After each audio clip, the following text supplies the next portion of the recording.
Assalamualaikum warahmatullahi wabarakatuh. Perkenalkan, nama saya Muhammad Akmal Maulana, Prodi Komunikasi Penyiaran Islam 2, NIM 2211030143. Saya di sini akan menyampaikan hasil tugas UAS Ma'rifatul Quran. Ma'rifatul Quran atau juga yang dikenal dengan pemahaman Al-Quran adalah usaha untuk memahami kandungan dan makna dari Al-Quran. Ma'rifatul Quran berfokus pada pemahaman dari ayat-ayat Al-Quran dan hadis-hadis yang berasal dari Nabi besar Muhammad SAW. Ma'rifatul Quran berfungsi untuk membantu umat Islam untuk memahami dan menerapkan nilai-nilai yang terkandung dalam Al-Quran.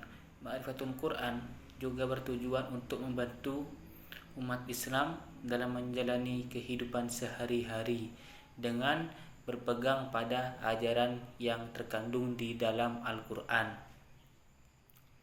Kandungan Al-Quran mencakup berbagai topik, yakni termasuk ajaran agama, etika, moral, dan masalah hukum.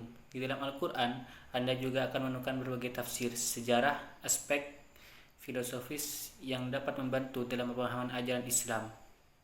Muhammad SAW dan para sahabatnya yang diajarkan dan diikuti oleh umat Islam sebagai bagian dari ajaran Islam. As-Sunnah dapat ditemukan di dalam Al-Quran, hadis, dan sumber lainnya. Al-Hadis adalah kumpulan dari perkataan dan tindakan Nabi Muhammad SAW dan para sahabatnya yang dikumpulkan dalam sebuah kitab. Kitab ini berisi tentang pelajaran Nabi Muhammad SAW yang dianggap sebagai sumber hukum Islam. Khabar adalah laporan tentang kondisi suatu tempat atau kejadian yang terjadi di masa lalu. Ini termasuk laporan tentang kejadian, keputusan, peristiwa, dan peristiwa yang terkait dengan Nabi Muhammad SAW dan para sahabatnya. Athar adalah kisah-kisah yang berasal dari masa lalu yang menceritakan tentang kejadian dan peristiwa yang terjadi di masa itu. Kisah-kisah ini dikumpulkan untuk membantu umat Islam memahami ajaran dan praktek Islam. Perbedaan antara hadis qudsi dan Al-Quran. Hadis qudsi ialah hadis yang dikatakan oleh Nabi Muhammad SAW yang berasal dari Allah Subhanahu wa Ta'ala. Hadis qudsi ini tidak berasal dari Al-Quran, tetapi merupakan wahyu yang diterima oleh Nabi Muhammad SAW. Hadis qudsi ini berisi tentang kata-kata Allah Subhanahu wa Ta'ala yang diterjemahkan oleh Nabi Muhammad SAW dalam bahasa Arab. Hadis qudsi ini disebut juga dengan hadis Allah atau hadis kudus. Hadis qudsi ini berisi tentang ajaran-ajaran Allah Subhanahu wa Ta'ala yang berkaitan dengan adab, akhlak, tata krama, dan sebagainya. Sedangkan Al-Quran adalah kitab suci umat Islam yang berisi wahyu Allah Subhanahu wa Ta'ala yang diturunkan kepada Nabi Muhammad SAW melalui malaikat Jibril. Al-Quran merupakan sumber hukum Islam yang utama yang mencakup ajaran agama dan konsep moral. Al-Quran berisi ayat-ayat yang disampaikan dalam bahasa Arab. Definisi ijtihad dan kedudukannya dalam hukum Islam serta sebutkan syarat-syarat menjadi mujtahid. Ijtihad adalah proses mencari hukum Islam dari sumber-sumber hukum Islam yang berlaku secara kreatif. Ijtihad merupakan salah satu cara untuk menyelesaikan persoalan hukum yang tidak dapat ditemukan solusinya dalam sumber hukum Islam yang ada. Kedudukan ijtihad dalam hukum Islam adalah sebagai cara untuk menyelesaikan persoalan hukum yang tidak dapat ditemukan solusinya dalam sumber hukum Islam yang ada. Syarat untuk menjadi mujtahid adalah sebagai berikut. 1. Beragama Islam. 2. Memiliki pengetahuan tentang hukum Islam yang luas dan mendalami. 3. memiliki kesadaran tentang kewajiban untuk menjalankan hukum Allah Subhanahu wa taala. 4. Memiliki kesadaran tentang kewajiban untuk menjalankan hukum Allah. 5. Memiliki kesadaran tentang kebutuhan untuk bertanggung jawab atas setiap keputusan yang diambil. 6.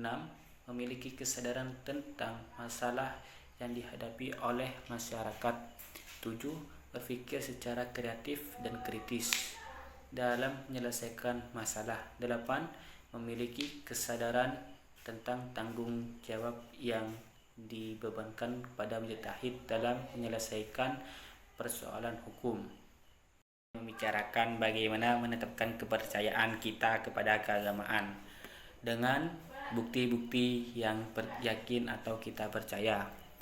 Problematika teologis kalangan umat Islam baru muncul dalam masa pemerintahan Khalifah Ali bin Abi Thalib 665 Masehi sampai 661 Masehi, yang ditandai dengan munculnya kelompok dari pendukung Ali yang memisahkan diri mereka karena tidak setuju dengan sikap Ali yang menerima tahkim dalam menyelesaikan konfliknya dengan Muawiyah bin Abi Sufyan. 1. Aliran Khawarij merupakan aliran teologi tertua yang merupakan aliran pertama yang muncul dalam teologi Islam. Menurut Ibnu Abi Bakar Ahmad Al-Shahrastani bahwa yang disebut Khawarij adalah setiap orang yang keluar dari imam yang hak dan telah disepakati para jemaah, baik ia keluar pada masa sahabat Khulafaur Rasyidin atau pada masa tabi'in secara baik-baik. Orang Islam yang melakukan dosa besar adalah kafir dan harus dibunuh. Orang yang terlibat dalam perang Jamal atau perang antara Aisyah, Talha dan Zubair dengan Ali bin Abi Thalib dan para pelaku tahkim. 3. Termasuk yang menerima dan menggunakannya hukum kafir, khalifah harus dipilih langsung oleh rakyat.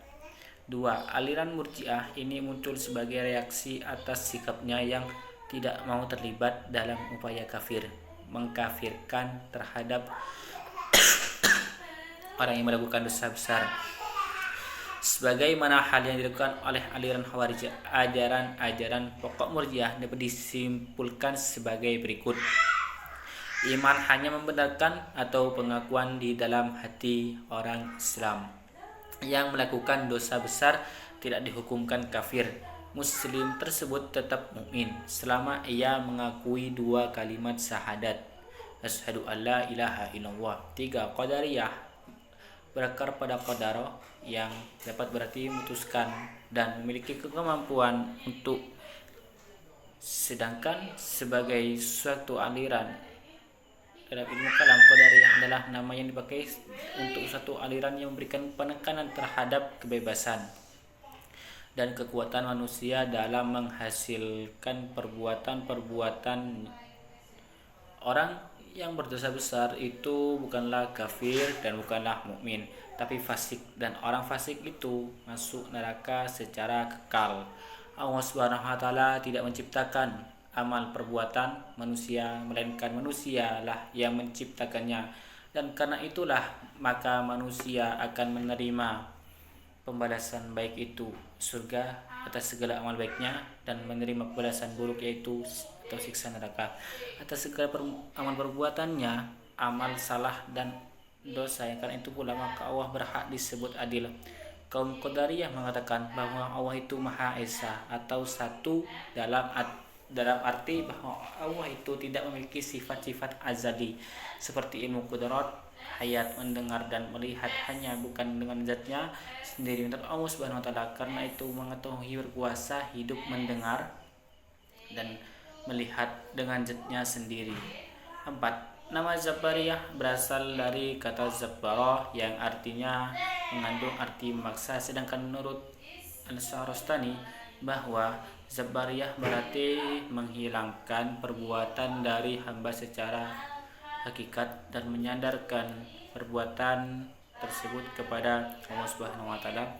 Menurut paham ini, manusia tidak hanya bagaikan wayang digerakkan, oleh dalang, tetapi manusia dan Tuhan terdapat kerjasama dalam mewujudkan suatu perbuatan dan manusia tidak semata-mata dipaksa dalam melaksanakan perbuatan tersebut. 5. Perkataan Mu'tazilah berasal dari kata i'tizal yang artinya memisahkan diri. Pada mulanya nama ini diberikan oleh orang dari luar Mu'tazilah karena pendirinya Wasil bin Atta tidak sependapat dan memisahkan diri dari gurunya. Hasan al-Basri adalah perkembangan selanjutnya. Nama ini kemudian disetujui oleh pengikut Mu'tazilah dan digunakan sebagai nama dari bagi aliran teologi mereka. Al-Tauhid atau keesaan Allah, Al-Adli keadilan atau keadilan Tuhan, Al-Wa'id atau janji dan ancaman, Al-Manzilah bain al-manzilati posisi di antara posisi amar ma'ruf dan nahi munkar. 6. Ahlus sunnah berarti penganut atau pengikut sunnah Nabi Muhammad SAW, dan jemaah berarti dan sahabat Nabi. Jadi Ahlus sunnah wal jemaah mengandung arti penganut sunnah atau i'tikad Nabi dan para sahabat beliau. Sifat-sifat Tuhan, menurutnya Tuhan memiliki sifat sebagaimana disebut di dalam Al-Quran yang disebut sebagai sifat-sifat yang azali, qadim, dan berdiri atas Tuhan. Sifat-sifat itu bukanlah zat Tuhan dan bukan pula lain dari zatnya. Al-Quran, menurutnya Al-Quran adalah qadim dan bukan makhluk diciptakan. 7. Secara bahasa, Syiah berarti pengikut. Yang dimaksud dengan pengikut di sini ialah para pendukung Ali bin Abi Thalib. Secara istilah, Syiah sering dimaksudkan pada kaum muslimin yang dalam bidang spiritual dan keagamaannya selalu merujuk kepada keturunan Nabi Muhammad SAW. Kaum Syiah mengimani sepenuhnya bahwa Allah itu ada, Maha Esa, tunggal, tempat bergantung segala makhluk, tidak beranak dan tidak diberanakkan, dan tidak ada yang seorang pun yang menyamainya. Dan juga mereka mempercayai adanya sifat-sifat Allah. Dalam Islam, dasar berfilsafat dalam Islam adalah tauhid, yaitu keyakinan akan adanya satu Tuhan yang Maha Esa yang menciptakan dan menguasai alam semesta. Konsep tauhid ini menjadi pijakan bagi pemahaman akan Tuhan, kehidupan, dan alam semesta. Filsafat Islam juga berfokus pada pencarian kebenaran Tuhan melalui penelitian, pengkajian, dan mengkaji segala hal yang berkaitan dengan Tuhan, manusia, dan alam semesta. Selain itu, filsafat Islam juga berfokus pada pemahaman tentang moral dan etika yang mencakup keadilan, kebenaran, kecerdasan, dan penghormatan terhadap nilai-nilai luhur kita. Bagaimana implementasi tasawuf dalam era modern saat ini? Implementasi tasawuf dalam era modern saat ini bisa dilakukan melalui berbagai macam, yaitu seperti 1. Mencari dan mempelajari ajaran-ajaran tasawuf dalam kehidupan sehari-hari. 2. Membentuk kelompok tasawuf untuk berbagai pengalaman dan melakukan berbagai kegiatan tasawuf. 3. Melakukan meditasi tasawuf untuk meningkatkan kesadaran spiritual. 4. Mengikuti kelas tasawuf online atau offline. 5. Membaca literatur tasawuf dan mencari sarana untuk berbagai pengalaman. 6.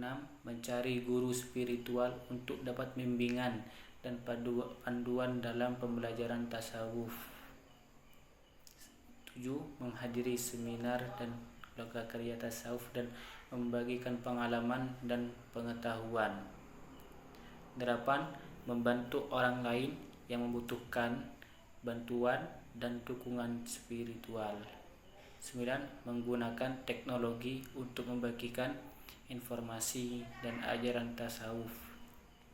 10.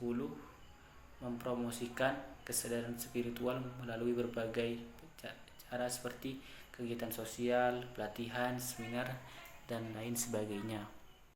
Sekian pemaparan materi dari saya. Mohon maaf apabila ada salah kata yang kurang berkenan. Wabillahi taufiq wal hidayah. Wassalamualaikum warahmatullahi wabarakatuh.